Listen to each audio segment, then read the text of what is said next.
Welcome to Reimagining Anti-Violence Work, a small space where we're going to unpack the big issues currently impacting the anti-violence field and collectively dream up a new future. Hello, anti-violence workers, leaders, and anyone else that's made their way here. I'm your host, Steph, a former anti-violence worker and a member of the We Deserve Better project. Today, I'm joined by Lauren R. Taylor. Lauren started working to end gender-based violence in 1978 when she co-founded DC's first shelter for abused women and their children.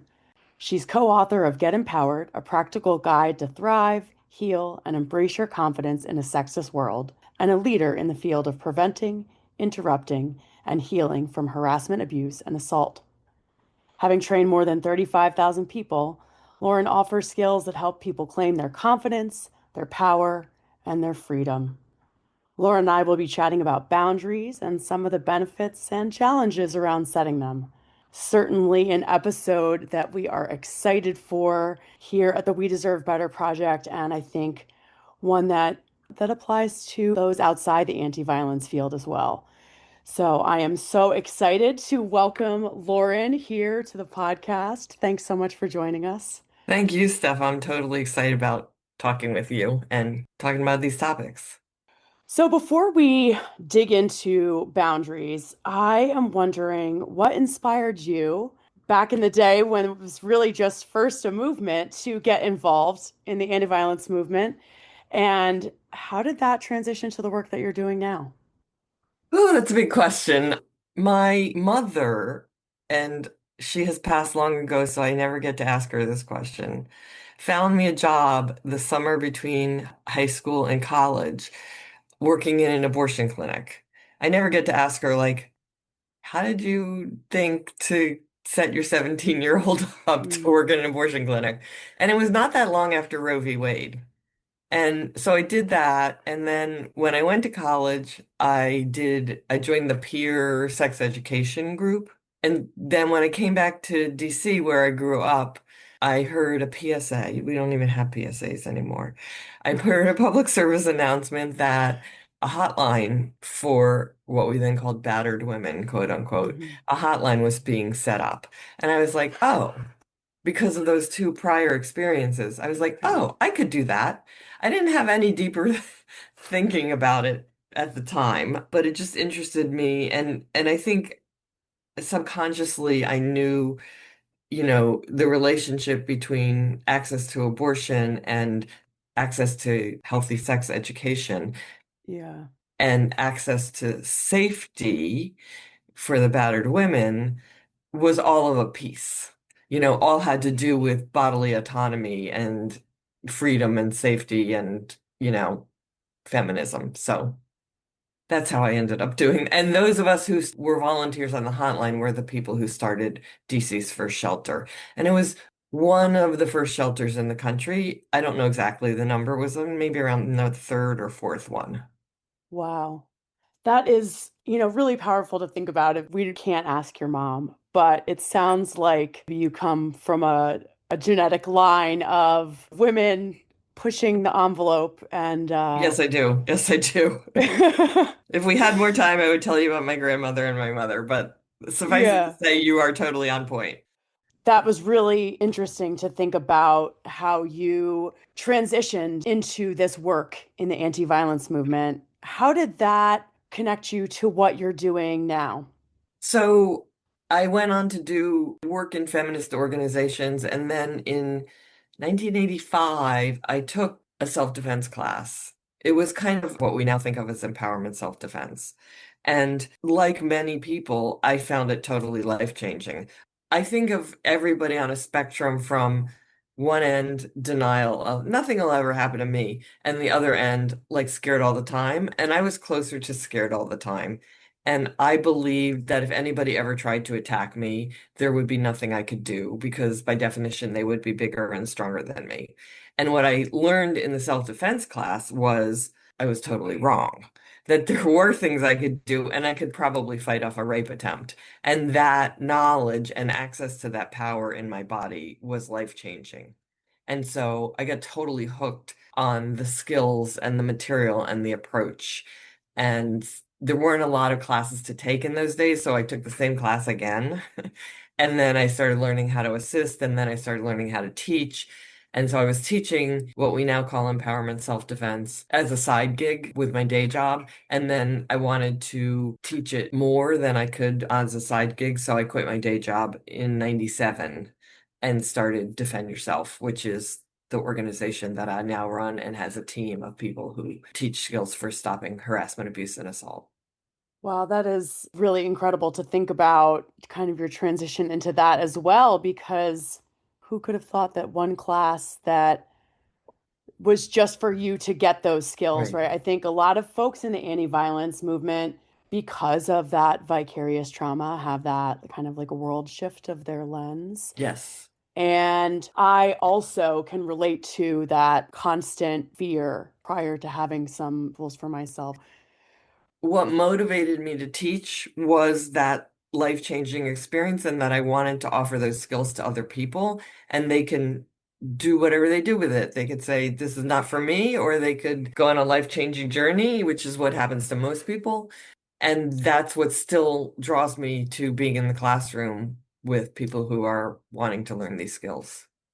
I think for anyone that's an educator, right, you're just kind of planting the seeds and, hoping that people can do whatever is, right for them with those. Exactly.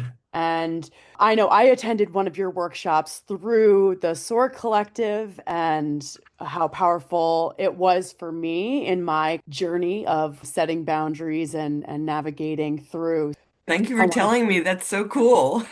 Yeah, and I thank you for everything that you taught and shared in that because I was on that journey of saying no and in that space. And we're just about to dig into our topic for today, but I know that for any of us that have felt disempowered in any way in any space, Mhm.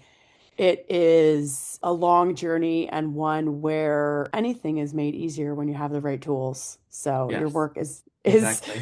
incredibly important and needed. Thank you. So before we really dig into what we're going to talk about today, can you define what boundaries are and also how to set them? Boundaries are the way you tell people how you want to be treated. And I want to clear up something right at the start, which is most people think that setting a boundary is saying something like, don't touch me without asking first, Mm, right? That's a good start to a boundary, but it is really just a request. right. And the boundary is if you use put downs, I will end the conversation. If you come over without asking first, I won't answer the door. Those are boundaries. And then Yeah. you have to take that action. A lot of people think the request part is the whole boundary, and then they're left like, what do I do? What do I do when the person doesn't respect it? But you have to know what your action will be. That makes a lot of sense. So it's if you are a person that's really busy at work all day, you can say, don't text me when I'm at work. Or you can say, if you text me when I'm at work, I'm not going to be able to respond. I'm not going to Right, respond. Right. right. And so then it feels clear, leaves you Yes, frustration free. So you're not being like, this person didn't listen. Right. right. You already said, well, I'm not going to respond. So I already kind of put that in place. It gives you more control over the situation and over your own actions. Yeah, it makes it feel a little bit less scary for folks that maybe haven't set a boundary, had their boundaries respected, grew up, maybe don't know what boundaries are. It's like there's lots of folks that, whether through abuse or just, different dynamics, this isn't something they're really familiar with. And Yeah. so when you're first setting those boundaries, it feels really uncomfortable. So I think even for myself in that kind of knowing and having that framework around it makes it maybe 1% less scary, right? Maybe 1 or 2% less scary of, okay, well, I know what I'm going to do if that Right, person right. doesn't follow suit. I mean, you're talking about where that comes from, the difficulty setting boundaries. And I think the primary place it comes from is gender socialization, Mm, because those of us who are raised female are taught we need them to like us, don't make a scene, don't hurt anybody's feelings, don't be rude. I mean, all of these do's and don'ts are things that tell us how to be a woman in this society right. and they discourage us from having boundaries, or as you're saying, even knowing what a boundary is. And ultimately, I think that is a tool of patriarchy. Like, it's not just some weird little aspect of how girls are raised. And of course, there are some girls who are not raised this way, and there are some people of other genders who are raised this way. So I don't want to make it all that black and white, but in Sure. general, it is female socialization. Yeah, we know that any of these aspects that contribute to gender-based violence can also show up for people of all different identities and backgrounds. But I would agree, this idea of what it means to be a good girl and all those ways Exactly. that women are expected to show up, and also the ways that it can be and has been unsafe for Absolutely. women to set boundaries. Absolutely. And the what happens after that. And the violence, I want to tie it into something bigger for a second. The violence is both an expression of patriarchy and a tool for maintaining it. So it's unsafe to set a boundary, and we know that. We're told that when we're shown that from the time we're very little. So then we don't do it. It's all very complicated and woven in with each other. I do want to Yes. say, since you mentioned the book, Get Empowered, that this is exactly what the book is about. It's about, first of all, recognizing that so many of us are hard on ourselves when we are not as assertive, including boundary setting, as we want to be, or don't feel as confident, setting a boundary or some other thing that protects us. It lays out the fact that it's not our fault. Like, not only is it not our fault that the violence happens, which most people understand, at least in their head, if not in their heart, but it's also not our fault that we don't respond to it in the way we would like to. And that is Mm. because of patriarchy and gender socialization. And so I want to help relieve people of that burden that they're putting on themselves, that I should, quote unquote, be able to do these things. And then the rest of the book is about undoing that programming and getting more comfortable, setting boundaries, asking for what you want, saying no, et cetera, et cetera, et cetera.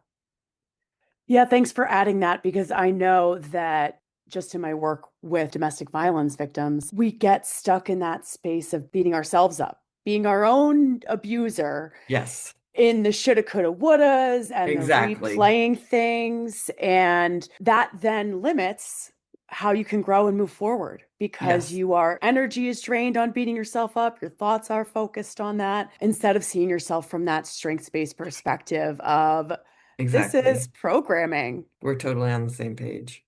In the past couple years, my life has completely changed since I stopped people pleasing and really began setting boundaries. So I know that there's these incredible benefits to the process, and we already kind of got a little bit into this, but a lot of the time you get not such a great response to a boundary. People that aren't used to you having them, and so this can also be just, from a mild discomfort of like, oh, this is weird that you're setting a boundary to straight up retaliation.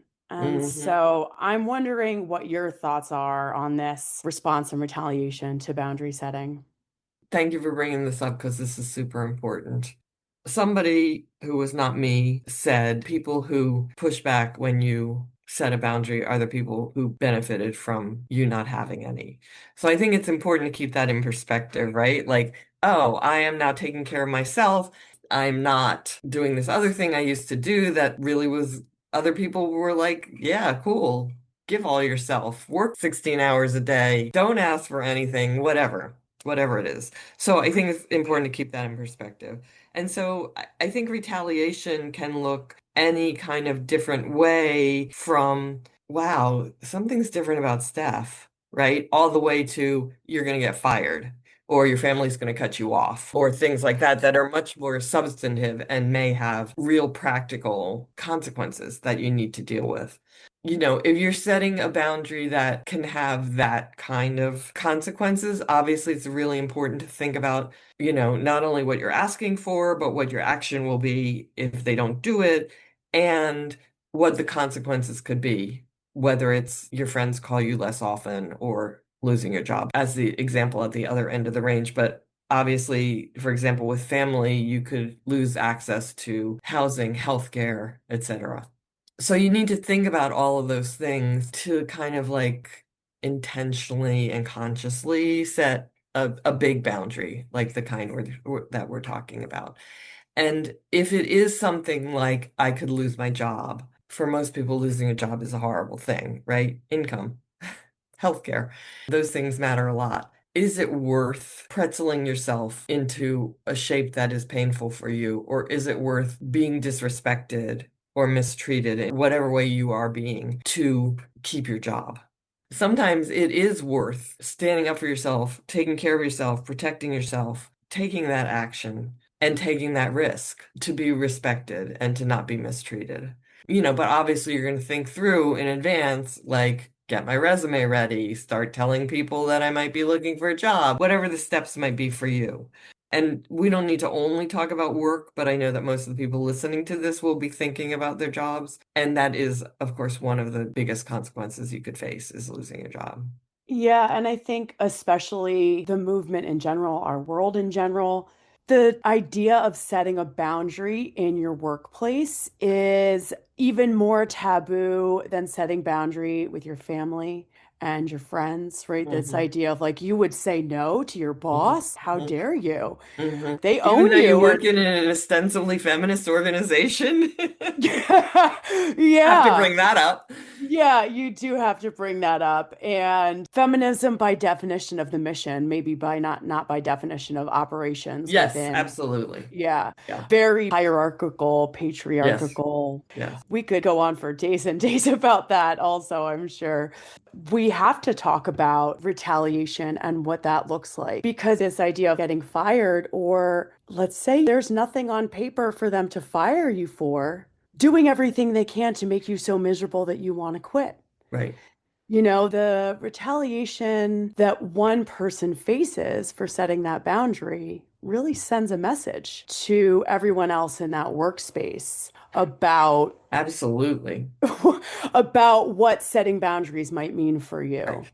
Right. And so there's that ripple effect Yes. that really creates a culture and a climate within that workspace Yes. for anti-violence workers who many of them have a history of their own violence Yes. experiences. Many of them come from a family of origin, like I was mentioning before, where they weren't allowed to set boundaries or don't know what boundaries are. Being a victim of violence, also, a lot of Right. those folks have boundary violations. So you have a population that maybe has challenges around boundary setting to begin with. Absolutely. Absolutely. And then you see your coworker that had the audacity to Right. try To to say speak up. no. Right. Right. Totally. And what happened to them? Like, I'm Right. not trying to have that happen to me. Like, gonna mind my P's and Q's over here and not step out of line and keep saying yes, because it's already hard for me to say no, right? Already hard for me to set a boundary. So I'm definitely not going to do that. So that impact of retaliation, it's not just about that person. Absolutely. And I mean, where my mind is going with this is exactly kind of the definition of terrorism, right? Is you target one person, Right. right? We target an immigrant, for example, but it is a message to all immigrants. And it's the exact same dynamic that you're describing. Right. Wow. To think about it in that light is, yeah, a whole other layer on it because I think when you think about power and control and like the intent behind the behavior, it isn't any different, right? It's just a different system that behavior Exactly. is being exerted within, Right. right? It's like that is the world of this organization, and the dynamics, the tactics that we use to control interpersonally are the same that are used systemically. And so while it took my breath away for a second, yeah, it makes a lot of sense that it reminds you of that It is, because, it's just the size of the world in which the dynamic is occurring, but it is the exact same dynamic.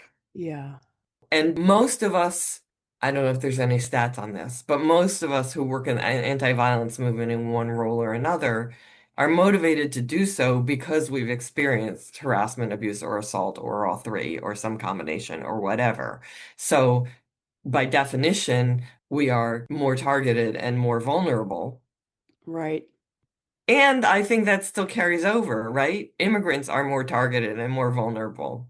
So the thing you're describing about the history of trauma that makes it so much harder to take action on behalf of yourself, to advocate for yourself, etc., is both.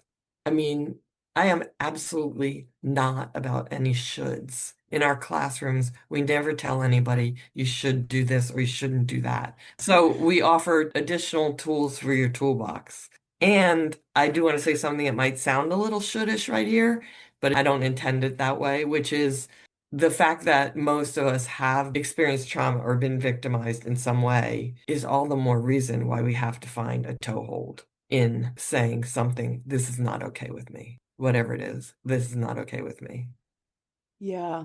I think everybody wants to say it. Anyone I Oh, know absolutely. that is struggling with boundaries wants to be able to say Absolutely. them and feel okay about saying no. And so we need these tools, right? Right, Like we right. need these tools. It is a lifelong process, right? I'm in my late 60s. I am still working on it. So it's a lifelong project of becoming more comfortable. It's not like, oh, you learn these tools and then you're like, oh, it's so easy. And I can go through my life and boom, boom, boom, tell everybody what I think and what I want. No, but it gets easier and you get more confident with it. And Yeah. the more you do it, the easier and more confident it gets. Yeah, as you were saying that, I was just thinking about I did a brain science. It was like a how you respond to different situations, and it looked at your brain science. It was a tool for anti-racism work, and I wish I could remember the name of the tool right now. So we'll drop it in the link notes for That would be this great. I would love this to see what it is. podcast.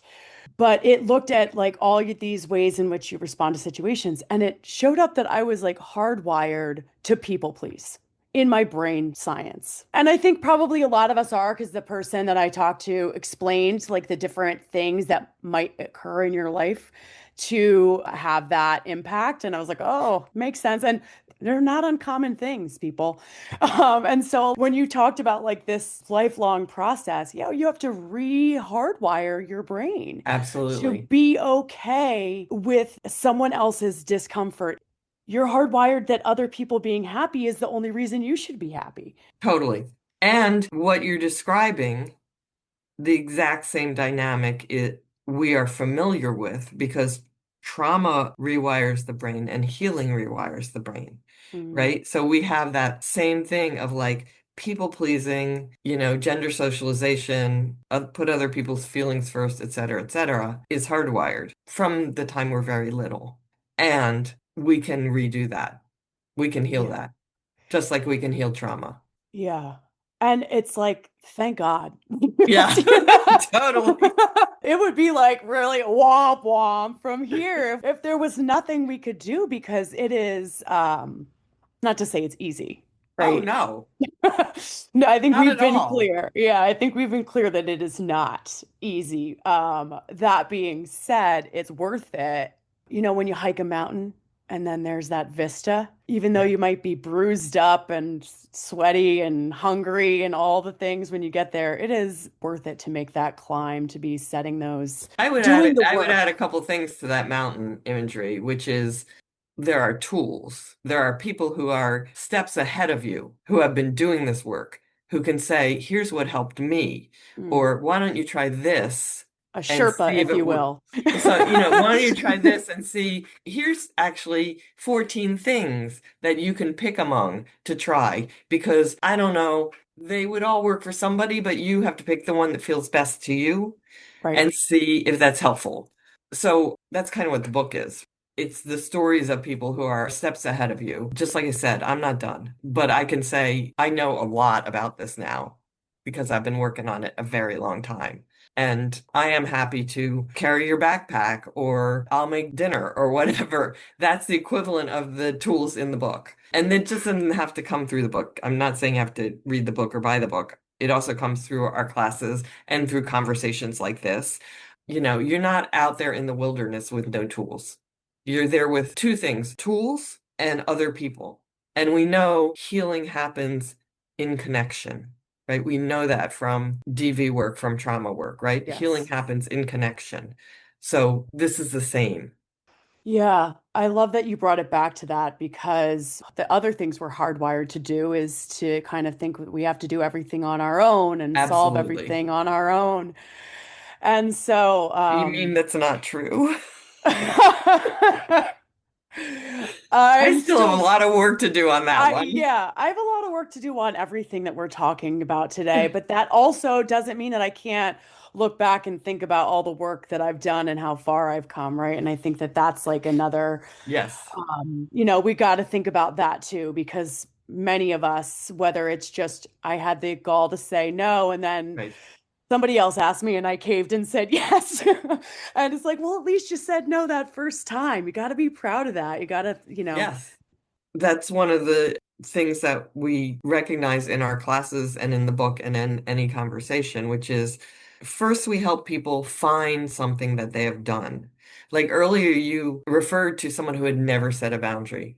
That's not true. Everybody has set a boundary. It could be a teeny tiny thing that you don't even think of as a boundary, like blocking a spam call, right? Right. But you've done something. And we need to help you notice when you do that because then you can say, oh, I did that. Maybe I can do this one thing that's a tiny, tiny bit more. So we try and recognize those things and then build on them. You have to celebrate the little ones Yes. so you can build your confidence and recognize your strengths so that you can then do something that's a little bit more and a little bit more and a little bit more. Yeah. That applies to everything in life. That Yes. strengths-based Yes. perspective, so Yes. critical. Yes. Anyone that's growing anyways or Right. healing or any of those things. In the book, we call that fan the flames. You find something and you fan the flames of it. I love that analogy. I'm gonna have to use that. We will definitely also link the book in the show Thank you. notes for anyone that is interested in that. And also maybe Lauren, your website, if anyone wants to book a workshop, anything like that. I think certainly folks across the anti-violence field are going to be inspired by this conversation today, but I think everyone I know would benefit from the idea of getting empowered and some of these things that we're talking about with boundaries. And this is a sneak peek. Sora and I are going to be doing more work next year. And so there will be more collaborative work. And so there will be things that you could attend also. Awesome. I'm also available for like one-on-one consultation, coaching kind of a thing. Um, Oh, very if cool. someone's like working on like, how do I set this boundary in the most effective way and the least likely to evoke retaliation? Yeah, that really powerful too, because I think planning and being mindful certainly Exactly. can be a great piece of advice for anyone that's kind of going into this work. Also, I just can't stop reflecting on the way that you picked out that everyone has set a boundary and to really be able to celebrate that. Yeah, let's not overlook our small victories. So Exactly. important. I mean, I can give a million examples because I've taught so many people, but like if you've ever had a child babysat, worked in childcare, you've set a boundary, right? Yeah, that's true. I also, when I think about children, I think about I have friends with young daughters. And so I think about for them, helping them set boundaries. And I actually Yes. heard a panel where there was someone from the Drew Sexual Assault Center, and she said, well, just do they want a hug or not? Do Oh, they want absolutely. someone physically touching them? Right. And I would always do that. And later, one of my friends, I shared that that was like me letting them know that they have body autonomy, that they don't have to hug me if Yes. they don't want to, Right. right? And now, by the way, when they want to hug me, it feels like 1,000 times as good because it's because they want to, not because they think they have to. It's one of the very first most important lessons in consent. Yeah. You don't have to hug. And telling the grown-ups who just come in for the hug, assuming that that's something they can do, that the kid gets to decide. Yeah. Yeah. So important.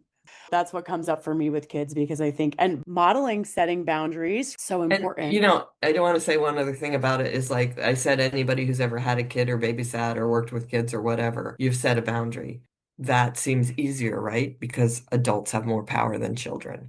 And you can take that same ability, focus, etc., and do it with another adult. It's not just because we are using our adult power. Yeah. But it's a way to see that you know how to do that.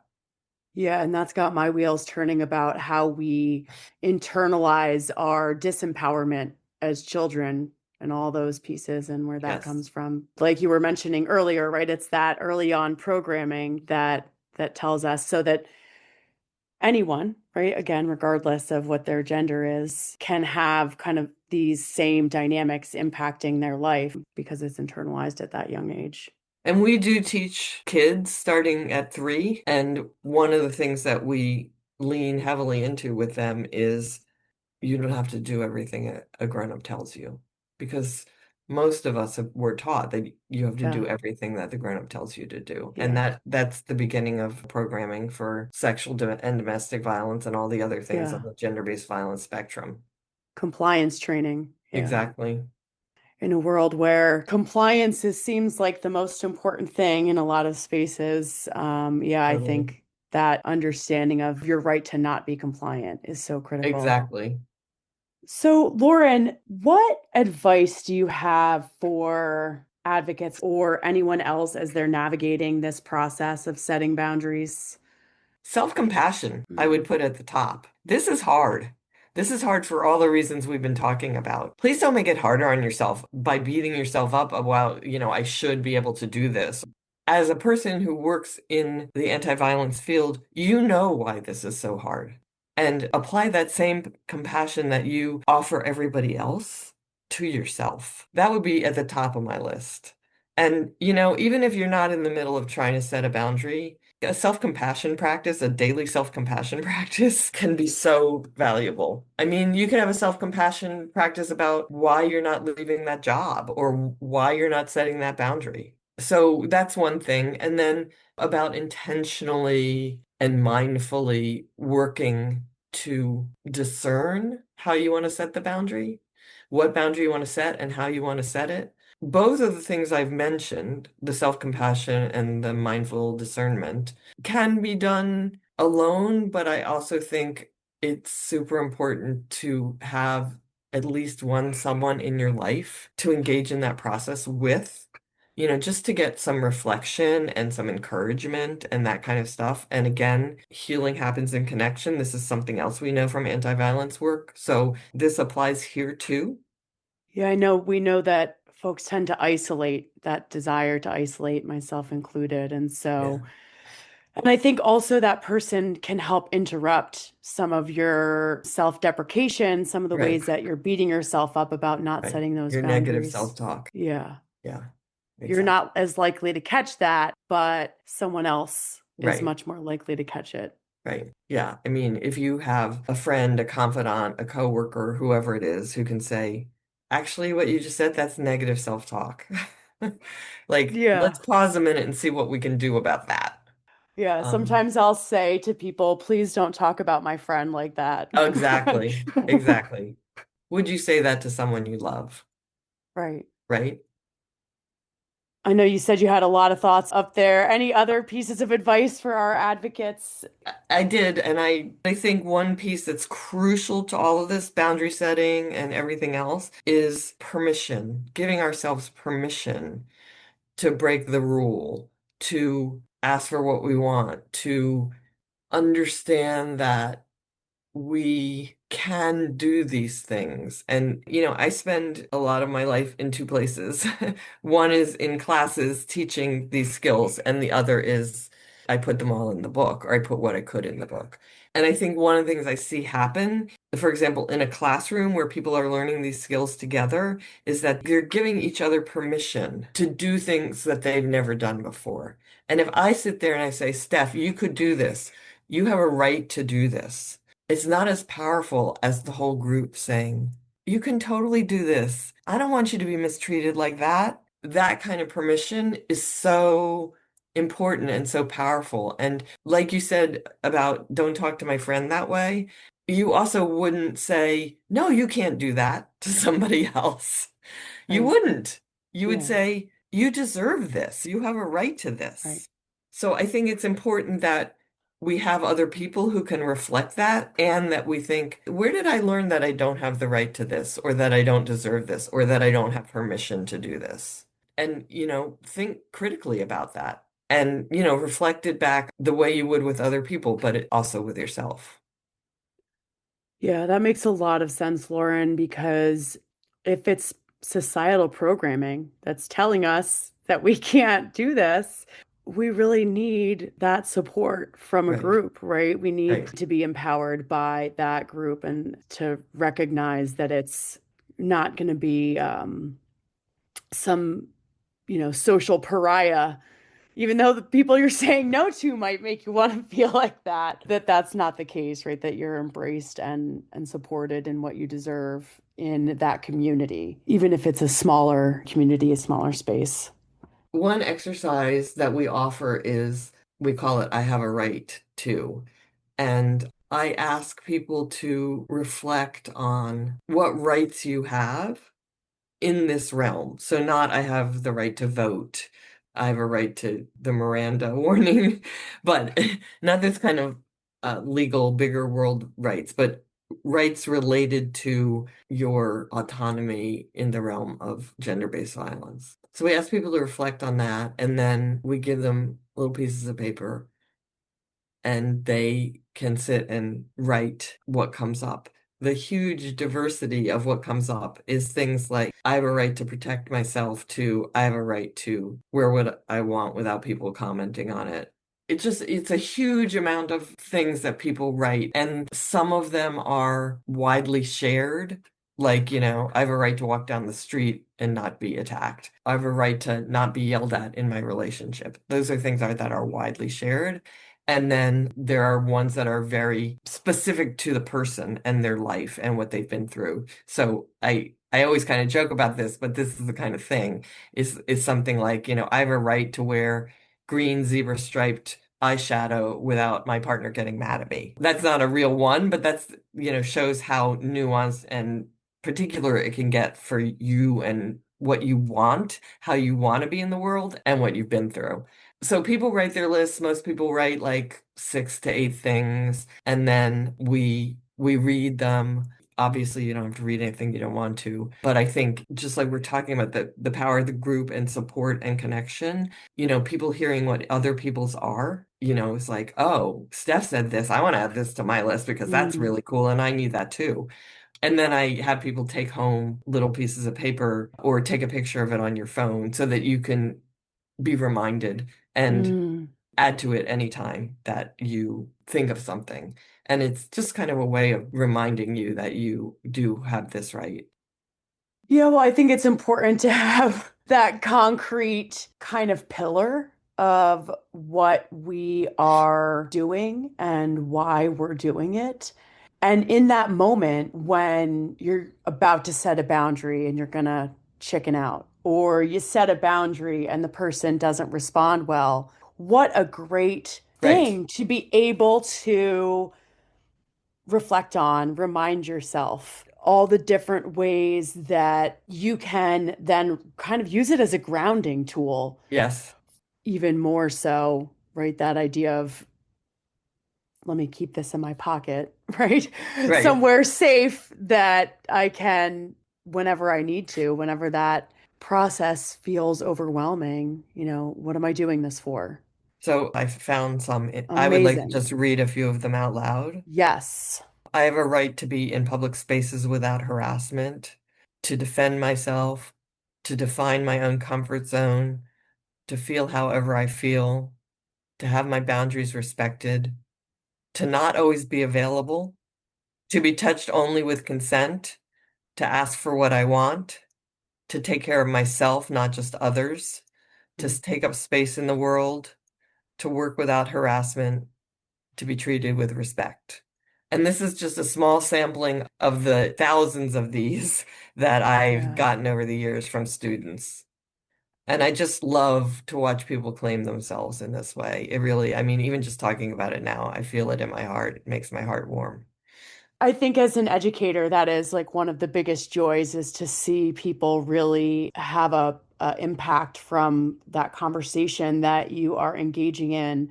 And what a beautiful tool exercise for folks to really not just think about what you're talking about, but to actually feel it and to actually start to create that foundation of self-compassion, of self-worth that you need in order to be able to stop people pleasing.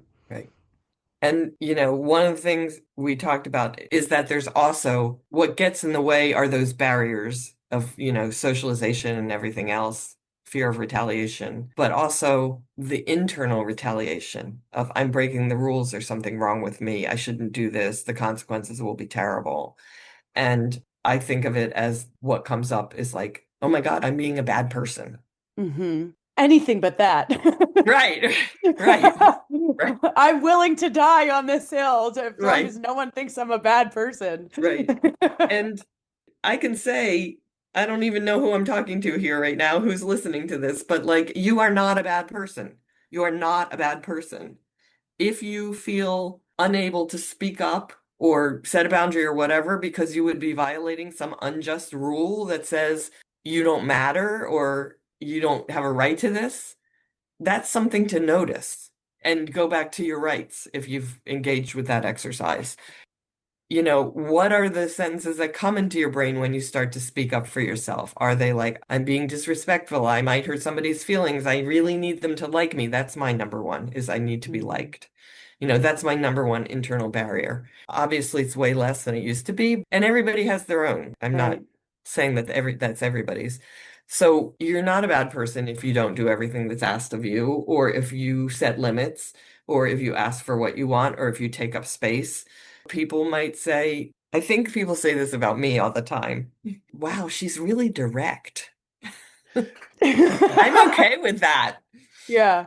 We all deserve to be whole human beings with our wants and our needs and our feelings and be able to speak out about them. And, let's break the rules that say we shouldn't do this or we don't matter or something else is more important. Yeah.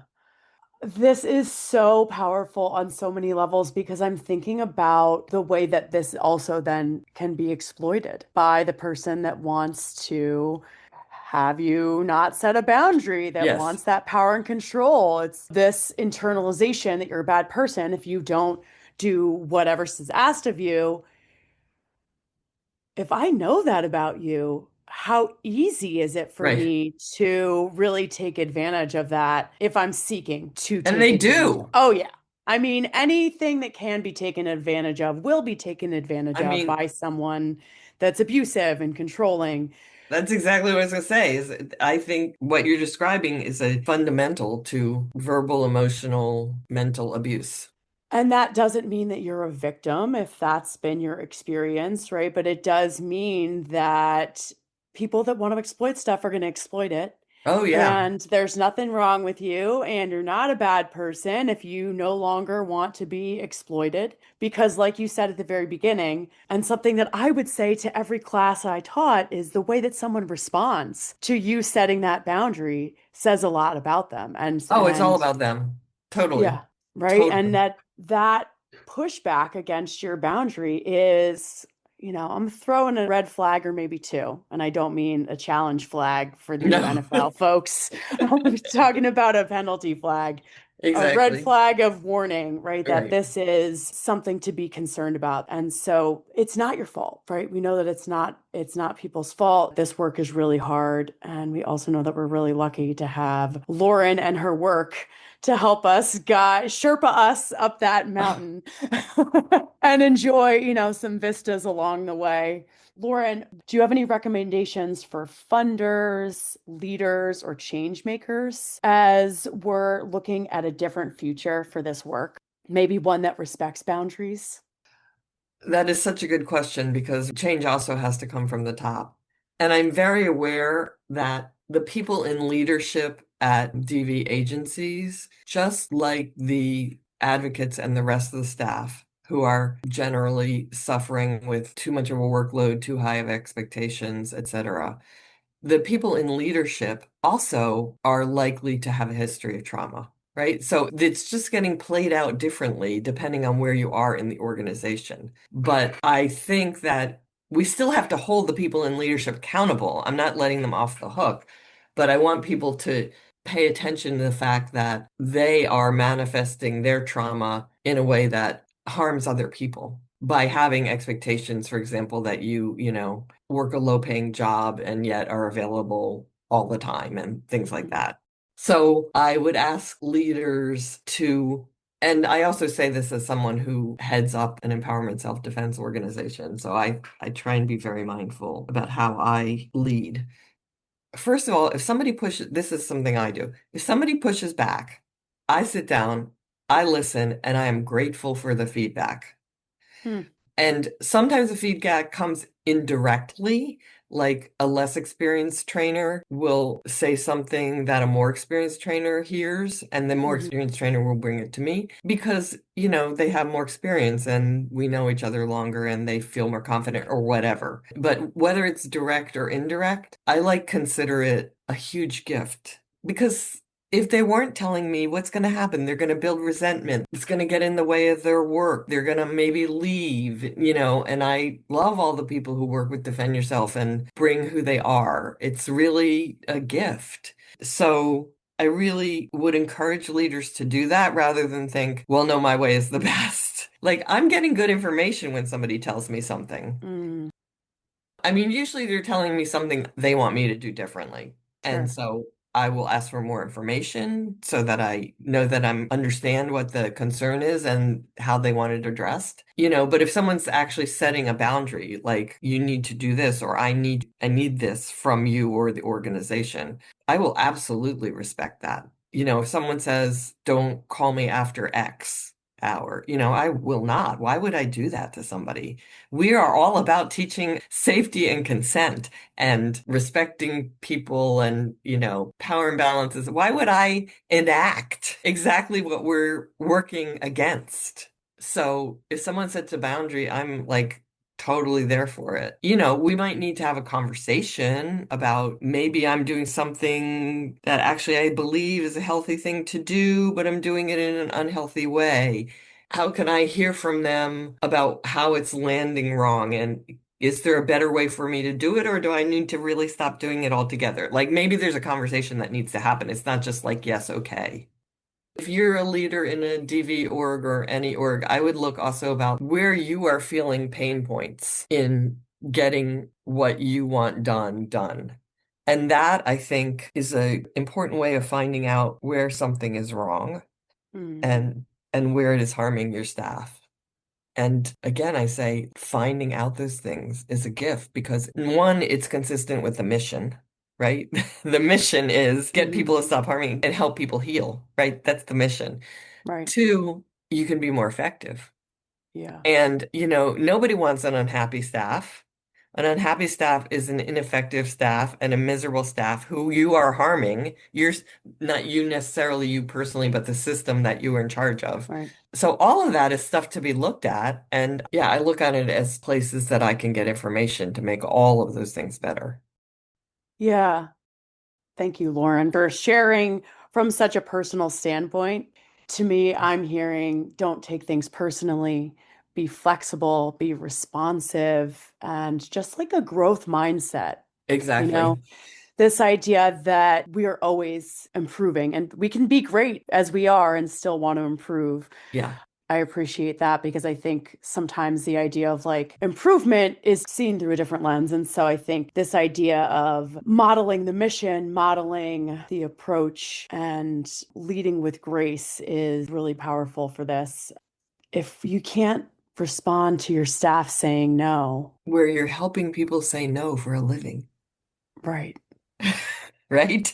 Yeah. So I think it's not easy. Again, it's not easy for any of No. us, but so important because I think there's a whole power and control wheel about how staff use these Yep. dynamics against clients.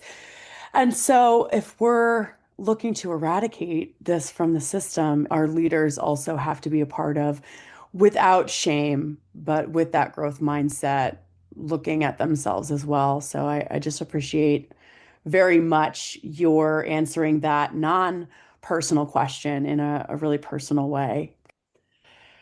Any final thoughts before we wrap up?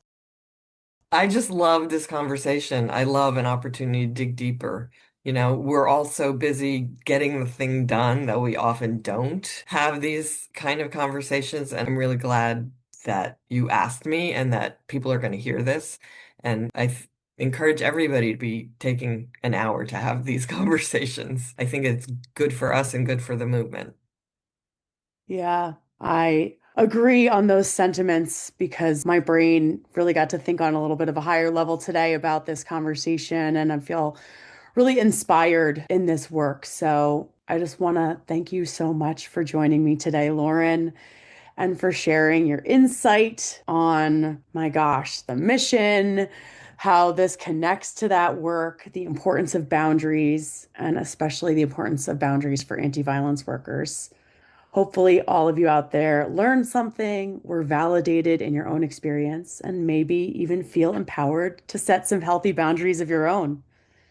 If you or someone you know is interested in joining the We Deserve Better project or being a guest on the podcast, check out the show notes for details on how to connect. We'll be linking Lauren's website, her book, some of the resources and tools that were discussed today. I remembered the name of what I was speaking about, which is the Brain States Awareness Profile, but I will certainly link that in our show notes as well. And I want to thank everyone for listening. Remember, anti-violence work is neither anti-violent nor working to end violence. So keep talking and reimagining amongst yourselves.